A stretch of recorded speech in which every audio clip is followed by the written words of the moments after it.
fluently and elegantly. So I'm Nikki Diadamo-Damry, and I'm with the Appalachian Foodshed Project. This is part of a webinar series where we explore issues of community food security, and we also have the opportunity to learn more about really exciting programs and projects happening in our region in Western North Carolina, Southwest Virginia, and West Virginia. So today we have with us Carmen Procida and Diana Manee, both from YES, Youth Empowered Solutions in Asheville, North Carolina. They do really great work with young people in the state of North Carolina, and they do trainings with people from around the country. So they are quite a resource if you're in the region, or even if you're not in the region. I hope you can learn a lot from what they have to offer. They're going to talk about their work with healthy corner stores in the state, and also they're going to introduce you to their toolkit.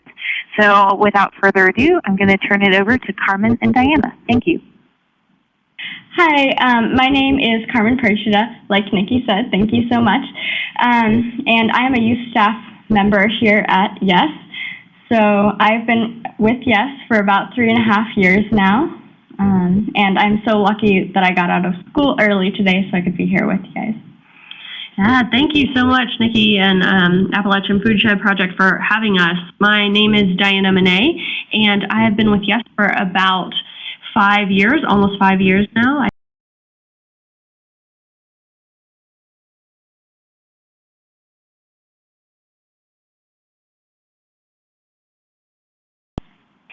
So today we're just going to talk to you a little bit about who YES is as an organization, what our model is that we base all of our work around, and why we think it's really important to use this model. Then we're also going to go into some more specifics about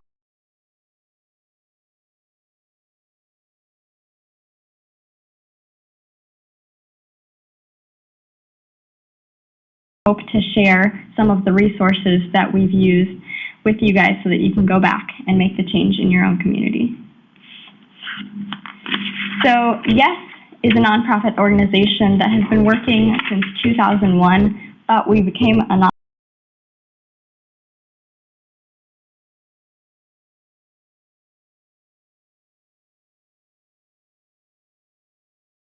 We as high school students are paid because YES believes that youth should be compensated for their time just like adults.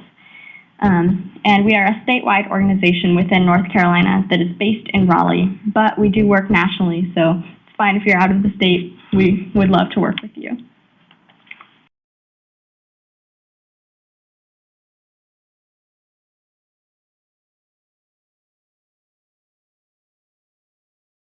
Here to talk to you guys about substance abuse prevention and access to health care. So we have offices in Raleigh, which is our base, as I just said, and then we have an office in Charlotte and here in Asheville.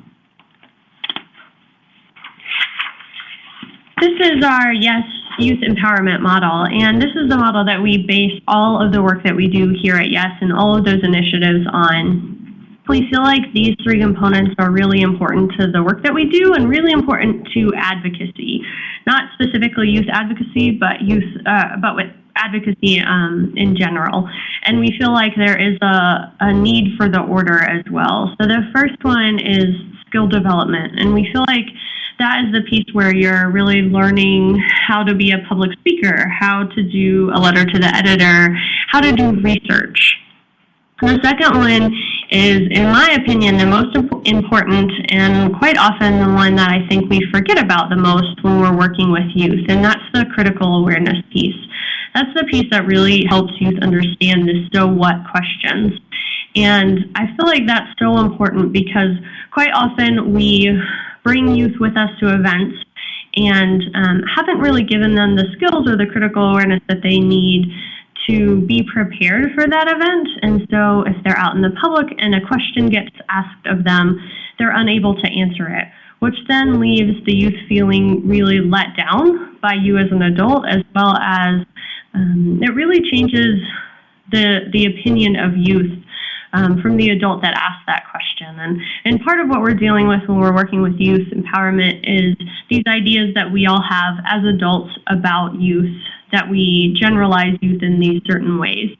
And so the third piece is opportunities, and that's the piece that I feel like we are really good at in our society. We really feel like it's important to have youth involved in work that we do, and so we want to give them lots of opportunities. There's a lot of great organizations out there giving opportunities to youth to be involved in the work that they do.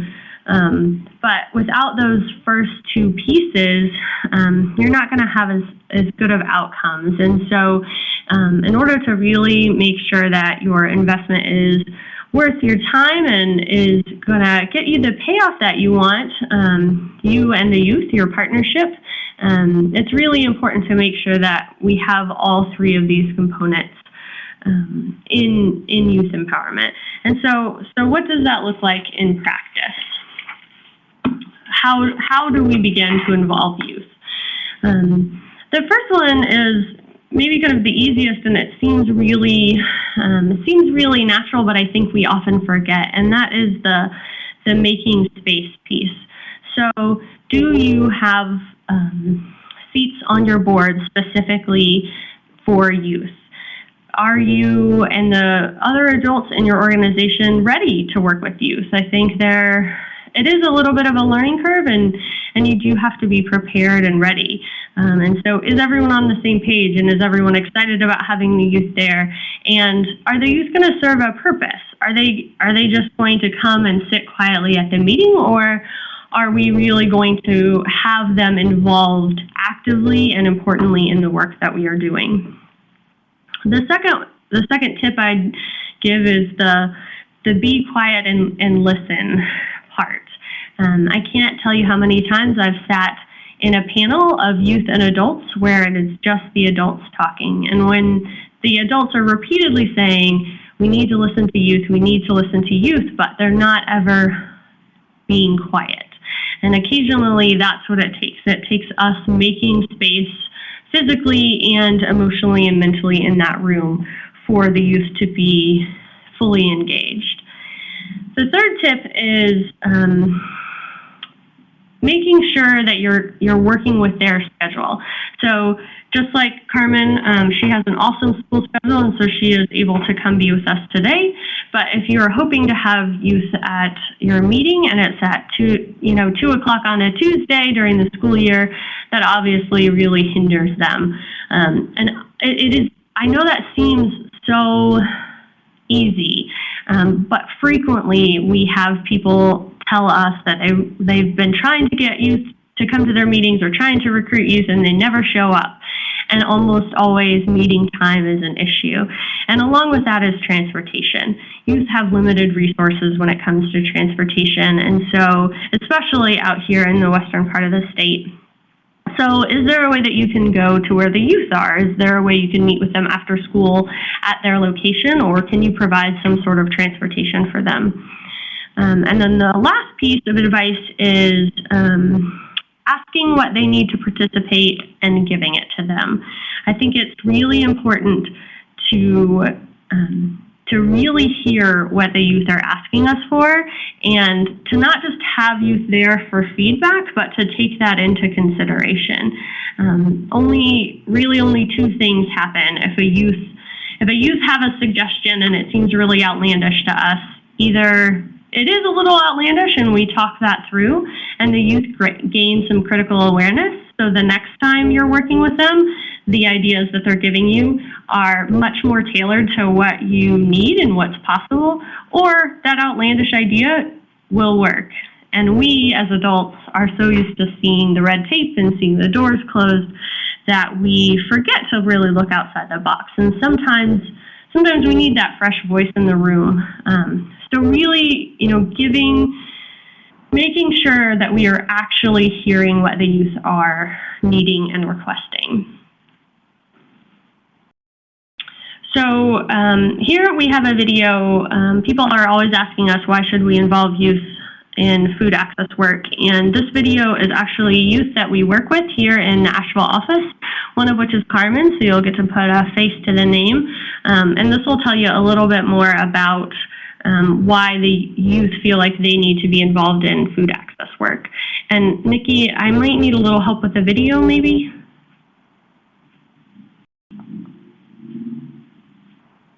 Let's see if Seth can help us out with that.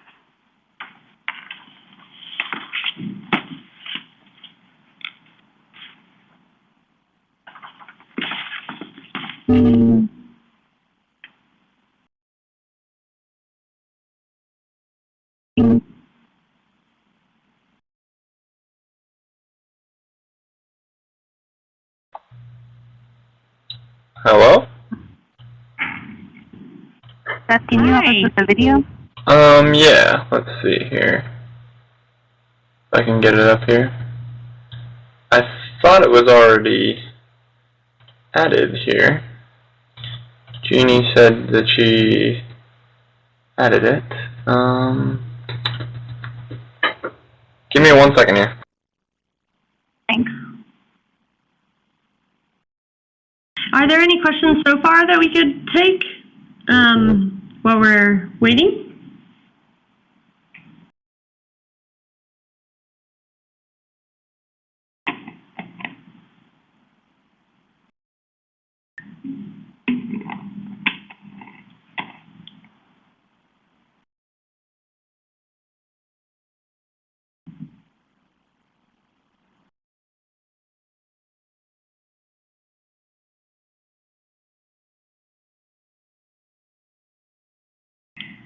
So here at Youth Empowered Solutions, we do require a 1-year commitment once hired, but depending on the grade that the youth is hired from, so if like a freshman is hired, they could stay potentially for their whole high school career.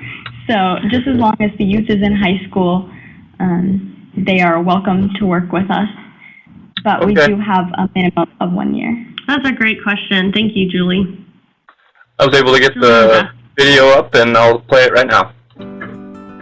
Great, thank you. Yeah. Food access means to me everyone having an equal opportunity to have access to healthy food, whether it be through transportation or through your friends of mine have been affected by it, and it is hard for them to get to grocery stores, so they choose the best option they can, which is the closest, which are the corner stores. I care about food access personally because I believe that access to healthy foods is a basic human right that can't be taken away. And I know that I personally have access to healthy foods because I have a car and my family lives near a grocery store. But many people in my school, many of my friends, and many people in my community don't have those privileges, and they should. Food access is really important to me because I believe that all youth and adults should have the same access to food. With youth, it's especially important to have the right nutrition because in schools, if you don't have that right nutrition, you're not going to have as good test scores, and you're going to not pay attention as well in class, and it's just not going to make the students as good as they can be. Many of the issues that adults experience with food access, youth also experience, but youth generally have more barriers. Youth have less freedom, and they have less transportation, and they usually have less decision-making power. So they have to go along with what their grocery store holds, or what their corner store has, or what their family decides. And so they generally have harder time finding healthy food. Youth are a huge demographic that's affected by this issue, and so ignoring their voice is like ignoring a whole part of the issue, and there's no way that a good solution can come from that. It's important for youth to be involved in food access work because youth can bring new ideas to the table. And also, if a youth proposes an idea to a store owner or a city council member, that idea is more likely to be listened to because youth aren't typically in the positions where they can have that feedback. Youth can talk with local farmers, local corner stores, local grocery stores, and other organizations that deal with food access. And try to get corner stores to offer more healthy alternatives. Yes is also a great organization that is spearheading the Healthy Corner Store Initiative, And Yes has toolkits and resources that can help youth and adult groups work with their local corner stores.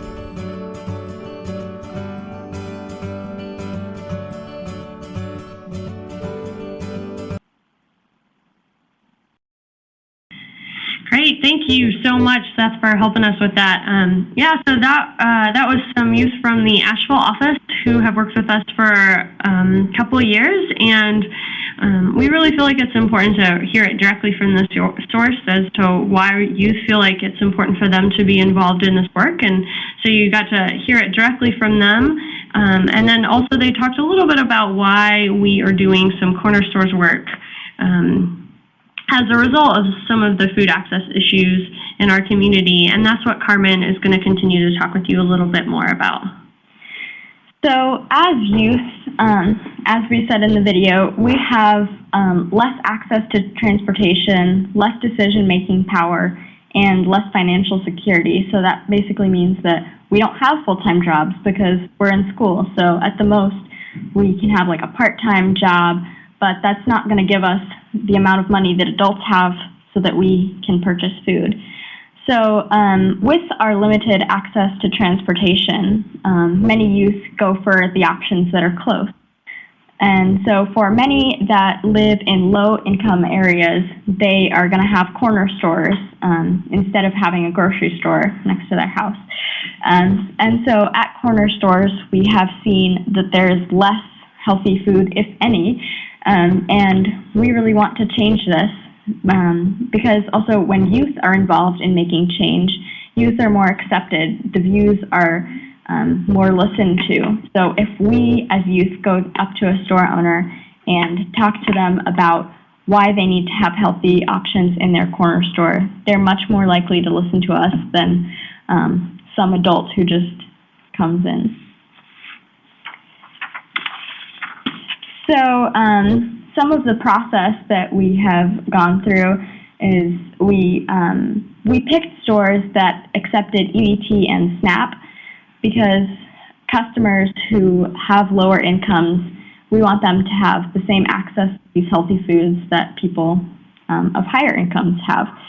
So we talked to the store owners to make sure that everything was good on their end, and then we came into the stores and we surveyed their customers.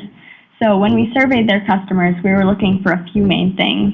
The first thing being the price of food that they spend, or the costs they spend now, and then what they would be willing to spend on healthy options. So when we went back to talk to the store owner later, we used this data, and for the most part, it showed that customers were much more willing to spend a greater amount of money on healthy options than they were what they were purchasing now, which would be the unhealthy options. And so the other thing we were looking for was what did the people want? What kind of foods do the people in the stores want? Because if you're going to put something new into a store, you want to make sure that the customers are going to accept it and that the store owner is going to make some money. We don't want the store owner to lose money. We want it to work out for everyone. So using some of the foods that were already in the stores, we created some recipes that only used 1 or 2 healthy options that we had gotten from this survey. So we could have these recipe cards in the stores and customers could pick that up and then go across the store and find the few items they would need to make a healthy meal. Something else we did was we linked the store owner with a local kitchen that hires community members in need of job training. And these community members would be making sandwiches, wraps, salads, and any other like a healthy prepared meal. And this really, we want to keep everything local, fresh, healthy. So this benefits the community and benefits the economy. And then we also worked with the store owner to work on pricing because we know healthy foods can be expensive. We wanted to make sure that it wasn't going to put a big dent in the store owner's income, but we also didn't want to make it too expensive for the customers. So we worked on pricing to see what were the best options for the store and for the customers. So this is just a small part of a statewide in North Carolina campaign. So recently there has been a House Bill 250 and Senate Bill 296, and this would support the work of healthy corner stores. So this would help store owners get the supplies they need to put these healthy options in their stores so that they don't have to go into the process and put too much money into it before they can see the benefits of putting these healthy options in their stores. Something else that we've done is statewide trainings that were funded by the Appalachian Foodshed Project. So we've had 3 here in Western North Carolina, and then we've had some other ones across the state. And at these, we have given some youth some skills and critical awareness so that they can go back to their communities and talk with store owners, and hopefully they're going to come back to support the statewide bill. And through some additional funding, we've also been able to provide some mini grants so that organizations who work with youth can pay their youth for their time and see the change in their community. So something that we created to make the process a little bit simpler for you guys is the Healthy Corner Stores Toolkit. So this should basically outline everything that we have done. There is a nice, lovely table of contents where we have what are healthy foods. We took this definition from the Smart Snack Standard. We believe that everyone should be on the same page with their definition of healthy food, because what a store owner might think is healthy could actually not be healthy according to these standards, and we want to make sure that everyone has the same foundation to begin with. And then something else that I talked about earlier was the survey that we did for the customers. So we included this in our toolkit so you guys can use this same survey. You can edit it if you want. And we also have a survey of what is in the store. So you could have the placement of products. So is there signage saying eat apples, or are there signs more talking about unhealthy options? So this can all be written down in this nice toolkit so that you guys can make this process as simple as you can. At Yes, we have some other toolkits, which Diana is going to mention in just a minute. Yeah, and actually I saw that question pop up, Julie. That's a great question about, Julie's asking who trained the students to do the interviews and did they have an adult chaperone? And so, yeah, that's a part of what we do at Yes. That's a part of that skill development that we talk about. You are able to get this toolkit for free if you go to youthempoweredsolutions.org, and under our resources tab, this and some additional free toolkits are available. And in that toolkit, you can find both the environment assessment, the survey of what the store already carries, as well as the customer survey and a few additional tools. And we did spend some time beforehand working with the youth so that they felt really comfortable asking those questions, and they really understood what the data was going to be used for in case anyone asked those questions. And then, yes, I did go with them to those stores. We called ahead of time, made sure the store owners were really comfortable with us coming in, and when a good time that they would be busy enough for us to reach a lot of customers, but not so busy that we were overwhelming them. And then I stayed with them just, to make sure everyone's safe and to make sure I can get everyone home, back to their families. And so that is something that we would strongly encourage if you are, if you're interested in doing work like this.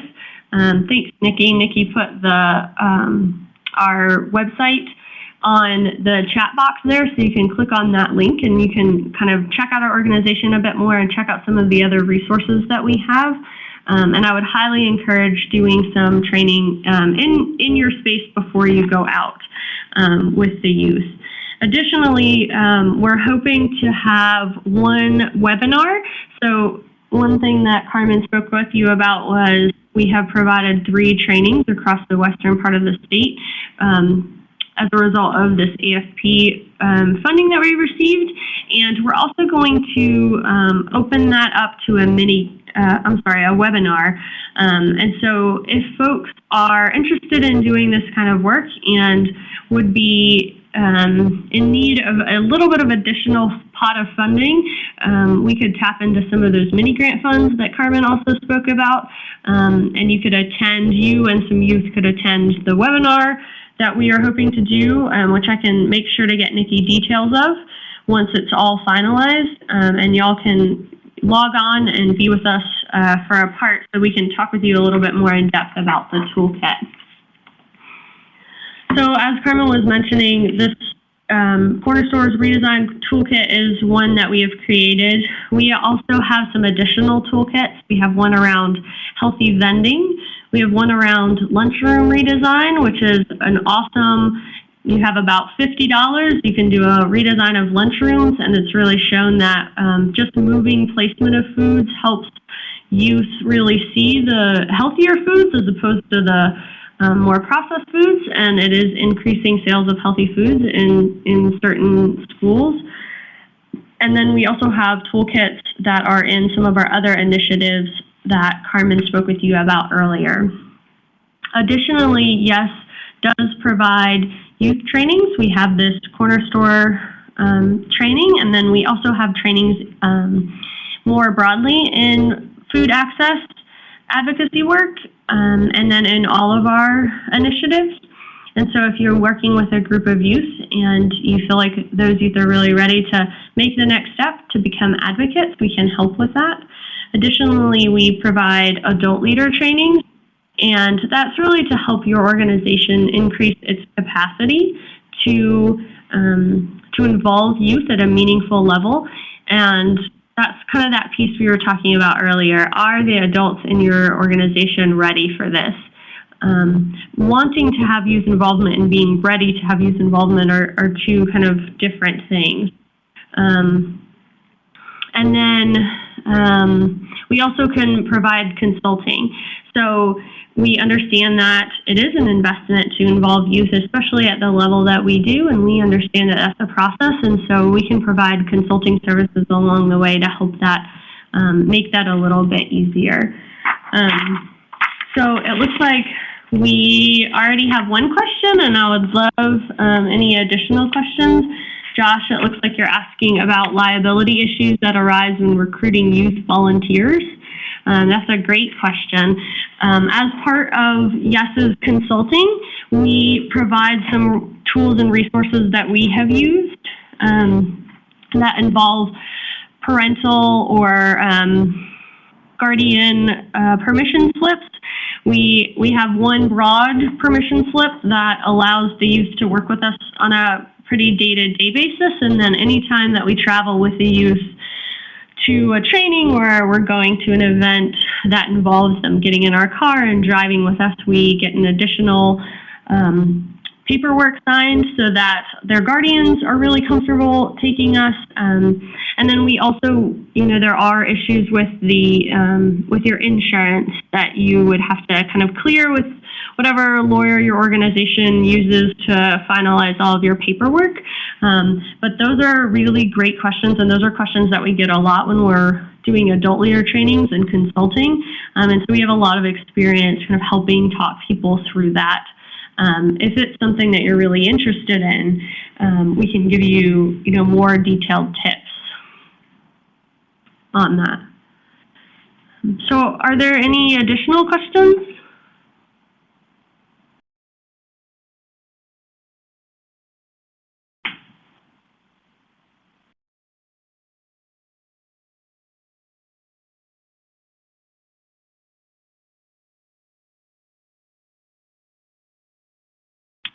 We also are happy to pass out, one thing Carmen mentioned was this North Carolina State Bill and Senate Bill, House Bill and Senate Bill that just dropped this week, and we're happy to pass out some more information about that as well. If you'd like to shoot me an email, I can share with you what we have.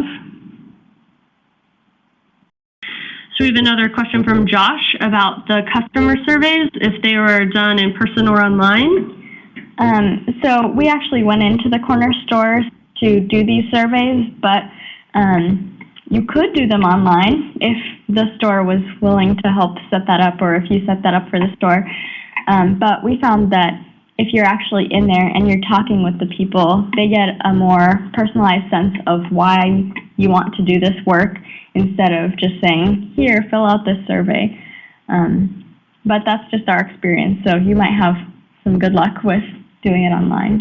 And it's really more targeted to the customers that are coming in that specific store because, we wanted to make sure we had a lot of concern from store owners that we were going to make recommendations that they would have to put expenses up front with and not really see the payoff for. And so we wanted to make sure that we were carrying options that their customer base specifically was requesting for.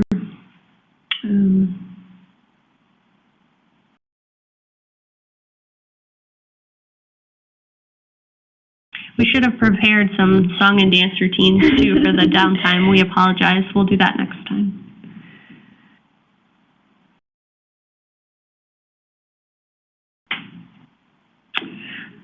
So Casey asked about what the students requested so that they felt supported in the organization.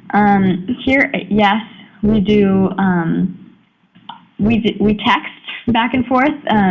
Lots of youth don't like to talk on the phone or find that it's a little bit more difficult to do that.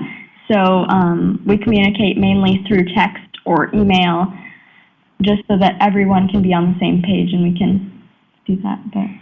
And I also really think, again, it's that piece about is the work that they're doing meaningful? If they're coming to work and they are licking stamps, I guess no one licks stamps, but licking envelopes, making copies, stapling papers, our youth do some of that because that's part of life and you kind of have to get the whole picture.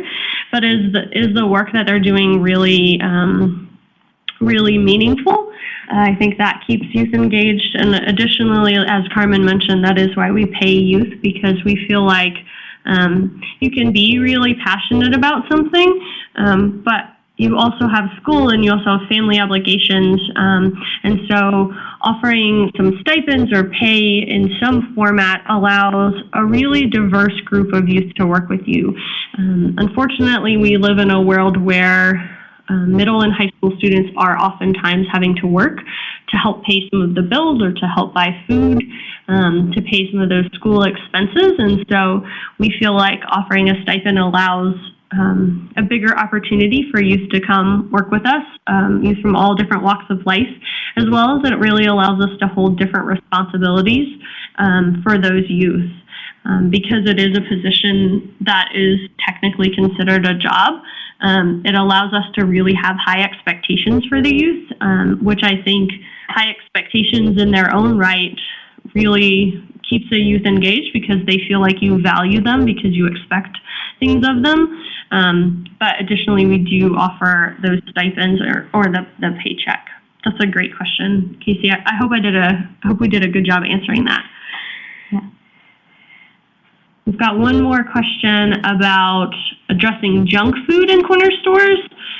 So what ideas or changes did they engage in? And I think maybe that's about whether taking out junk foods.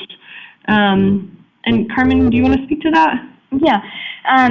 Right now, we haven't really focused on getting healthy food or getting junk food out as much as we focused on getting healthy foods in. We know that lots of store owners rely on the profit that they get from these big companies that make these junk foods, so we don't want to take that away from the store owners, but we do want to provide customers with the opportunity to purchase healthy options.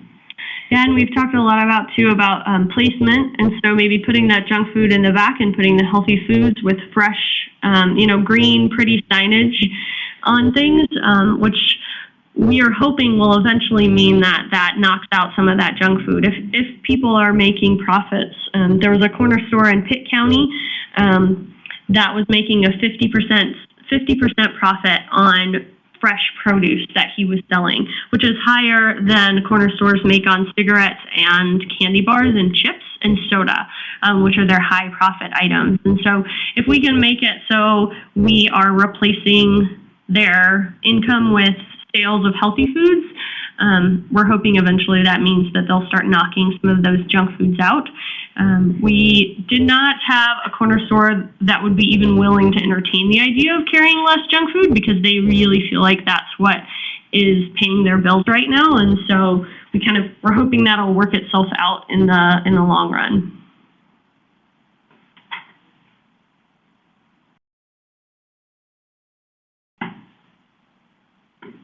Diana and Carmen, while we're waiting for the question that's being typed out, have you done follow-up with those store owners to see how whether they've increased sales of, like, in general with their after working with you all?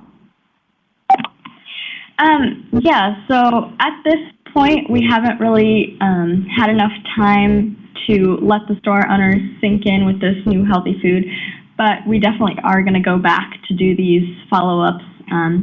We got some data before they made these changes, and so we hope to compare that with some new numbers once they implement these changes.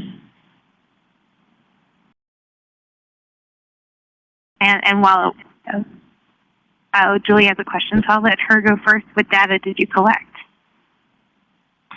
We've just talked with the store owners about kind of sales numbers, and we've also talked with them about the sale of some of the healthy options they did carry. Ironically, some corner stores really do have healthy options. It's just they're sandwiched in between a bunch of unhealthy options, and so we've talked about kind of moving those around and putting all the healthy options in one place so people can go to one section of the store. And so we talked about the sales of the current foods that they carry to see if maybe we're increasing the sales of those as well.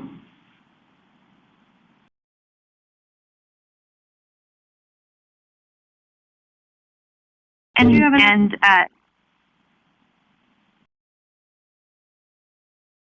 I'm sorry, Nikki, I was just going to ask if you had one more question for us. I did, but I can wait till there's a space. There's another question about the toolkit. Does it include a list of ideas or examples of what the youth did to create change? It does. We have a whole page of suggested changes, and I believe it goes from kind of small to large. And we did that intentionally because we feel like corner store owners are more likely to start small, and if they see changes being successful from that, they can continue to grow on those changes after they've made those small successful ones. And then also to promote these changes, there are some other things in the toolkit, like a sample letter to the editor or even a sample letter to the store owner so that you can get your foot in the door. We put these in there so that you guys can look at these and hopefully use some parts in order to get into your corner store. And then once you have these changes made, to promote the changes so that people can actually go out and buy these healthy foods instead of not knowing that they're there. So Carmen and Diana, about how many youth do you have, say, working in Asheville on the Healthy Corner Store work? Right now we have 3 youth staff and then Diana, who is here always to help us out. But everyone works on all of the projects that we do here. So we are all involved in making the change in the corner stores. We usually hire about once a year, so we're due for some new youth so we can get them in and trained before we have 2 seniors this year graduating, before they graduate.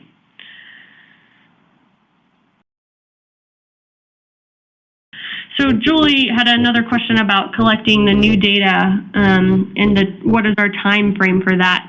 And actually, we don't really have one because we're kind of a pilot program. This is the first time we've done this, and so we still have a really good relationship with the store owner, and we do pretty regular check-ins. We've just recently gotten into a new store to do surveys just in the past couple months, and so we're excited about that new relationship. And I'm thinking hopefully a year out. It takes store owners a long time. You get with them, you've had a lot of conversations with them, you get them to start carrying or to commit to carrying these healthier options, and then they lose a staff member, or they have issues with break-ins or things like that. They have so many balls up in the air that the process does take a little bit longer. Ideally, in the world of public health, we really want it to have a set time frame, and we are finding it just doesn't work like that. And so I'm hoping after this next round of growing season, of course, it's always a little bit easier for the store owners to carry fresh produce in the summer because it's just easier for them to access that. So we're hoping to get some data collection in the fall.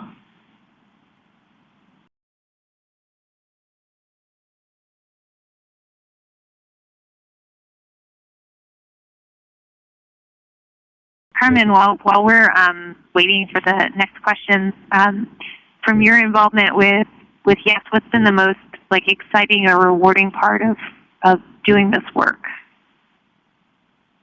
A tough question. Well, when I came to Yes, I was definitely the shy kid who wouldn't really talk to other people. I wouldn't go out of my way to meet someone new or to share my ideas with someone else. So through gaining some skills and critical awareness, I've been able to see a big change in how I interact with others and how I speak. But specifically, I think it's really impactful when we're able to speak with policymakers. So that could be city council, it could be our mayor, it could be state representatives. But I find it really impactful when we can meet with these key players and we can share our ideas and they actually listen to us.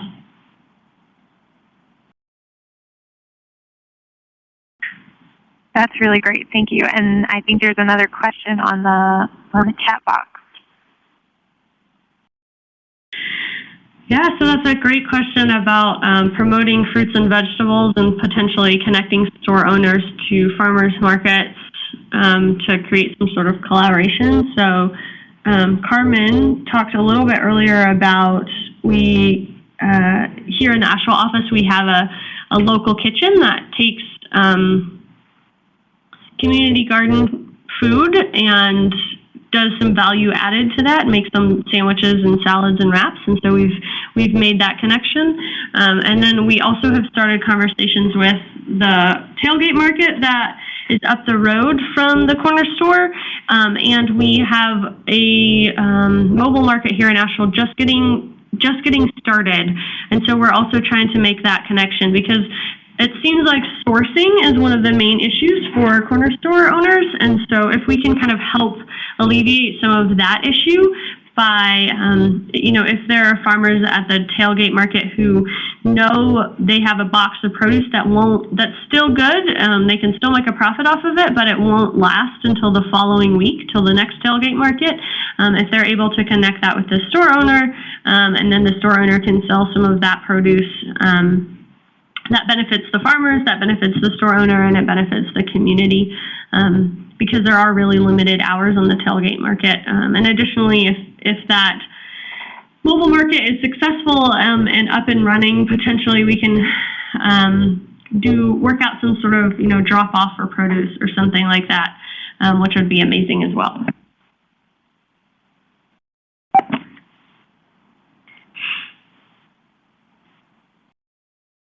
So Julie asked a question about corporate corner stores. Individually, no, we are not. We are working, so the store owner we just mentioned that we just got into, she actually owns 9 or 10 stores here in Asheville. And so that's very exciting. That's probably the closest that we've gotten individually. But at the state level, we are having conversations with statewide groups that organize store owners. There's a big movement in the state of North Carolina to carry healthier options. I'm sure some of you all have seen them. As we know, that's really easier if it's kind of mandated by the powers that be. And so we are having those conversations at a bigger statewide level, not specifically with individual stores. We did find when we were originally making calls, it was really hard. Store owners didn't want to talk to us when they were part of a franchise because they didn't feel like they had the power to make any decisions about what we were asking. So that's a great question. Definitely statewide we're doing that work, but not on an individual basis.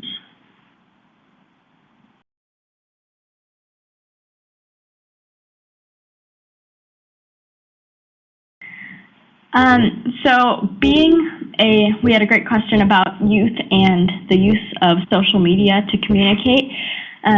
So being a youth, we're often thought of as the people that use social media the most. So at Yes, we have a Twitter, we have an Instagram, we have a Facebook, a YouTube. But when we go out and do trainings, we have youth that take over the Instagram or the Twitter. And so basically for those, it's the youth sharing what they're doing in that moment.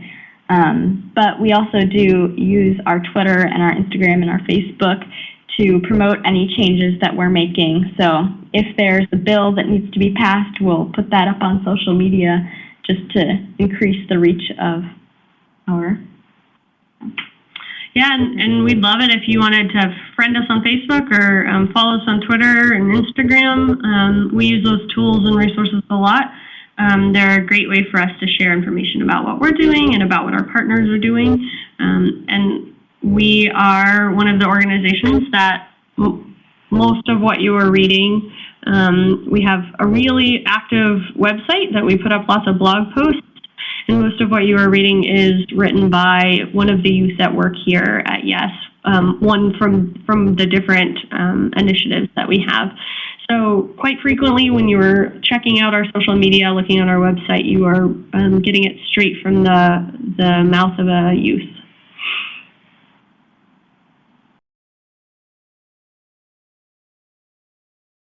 Thank you all, and thank you both, Carmen and Diana. I want to give folks just one last chance to ask any more questions. There have been some really great ones, and then it's been very helpful to help flesh out exactly how this work is happening and what's going on in the region. So thank you for those questions and for those answers.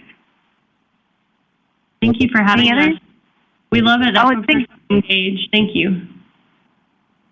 And I want to especially thank Carmen for making time, and I'm glad your school schedule worked out. It's been, I think, really rewarding to hear your perspective on things and how you're getting this work done. You're doing great job.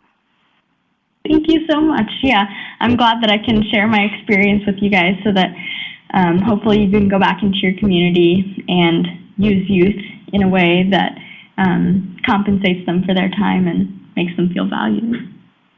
And please, write my email address down, and if you guys are later on eating dinner and something hits you, please follow up with us. We'd love to hear from you. Thanks, Diana, and thanks, Carmen. If you missed part of this, or if you would like to share this webinar with others that you work with in your organization or your network, this webinar will be recorded, is being recorded, and will be available on our website at www.appalachianfoodshedproject.org, and it should be available by Friday or Monday of next week. So please share this great work, and please utilize this great resource we have in Diana and Yes. So again, thank you all for joining us, and we look forward to seeing you next month. In April, we are going to be learning a little bit more about some of the community food assessments that have been happening in West Virginia and the West Virginia Food Link website that is now up and running and is still in development. So thank you all, and we'll see you next month. Great. Thank you so much, Nikki. Thank you guys for the presentation. It was very well done. And like you guys were saying earlier, it'll be recorded and on your guys' website. And I just want to thank everybody for their time and hope you have a good rest of the day. Thanks, Seth. I think we are. I think we might still be on.